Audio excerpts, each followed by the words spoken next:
කියන හාමුදුරනේ අඬලා වැළපිලාලු ගියේ.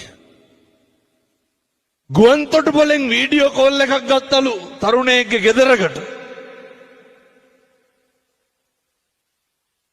අරගන්නකොට අම්මා පෙන්නනවලු මේ නංගි ලෑස්ති වෙලා මොකේද?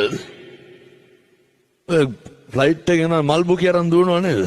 ඔය මොනවාද අර යනවනේ පිළිගන්න කියලා. නංගි දැම්ම ලෑස්ති වෙලා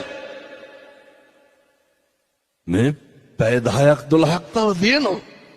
මොකටද නංගි ලෑස්ති වෙලා ඉන්නේ? අයියා පිළිගන්න. විනෝදනේ මේ කෝල් එකක් දෙනවා දැන් මේ ෆ්ලයිට් එක එනවා.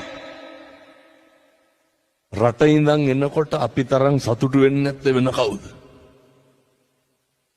කොච්චර සතුටින්ද ඉඳද්දි දරුවෝ උපාධිය කරලා ලංකාවට එනකොට තමන්ගේ රටට එංගලන්ත යනවා. අර තරුණයා කියනවා හාමුදුරුවනේ මිනිස්සු හැදෙනවා පින්නතුනි මේ වගේ. එළියට ඇවිල්ලා කෝපි ෂොප් එකට ගියාලු. චෙකින් වලට දාලා ගියාලු. ෆ්ලයිට් එක බලාගෙන ඉන්නකොට සද්ද දාගෙන අහසට ඉස්සුවා. තප්පර 45ක් ගියේ නෑලු පින්නතුනේ. මොකද උනේ? සම්මජ්ජාතියකට හිතන්නේ නැද්ද මේ? බෙල්ට් එක දාගෙන ආසන්තරා උඩට ගන්නකොට ඊළඟ තප්පරේ පාරෙන් එහා පැත්තේ තියෙන බිල්ඩින් එක හැප්පිලා ගිනි ගන්නේ කියලා. කියන්න බලන්න. අපේ තරුණ මහත්තුරු හිතන්න මොකක්ද මේ ආත්මේ වෙන්නේ නැත්තේ? මොකක්ද නිශ්චිතව තියෙන්නේ? මතක තියාගන්න.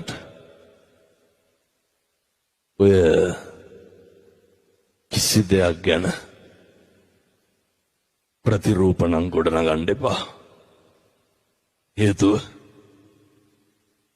ප්‍රතිරූප කියන ඒවා පින්නතුනේ හරි ඉක්මනට කඩාගෙන වැටෙනවා. ජීවිතේ කඩාගෙන වැටෙන්නෙම ගොඩනගපු බලාපොරොත්තුවක් නෙමෙයිද? කඩාගෙන වැටෙන්නෙම ගොඩනගපු අරමුණක් නෙමෙයිද?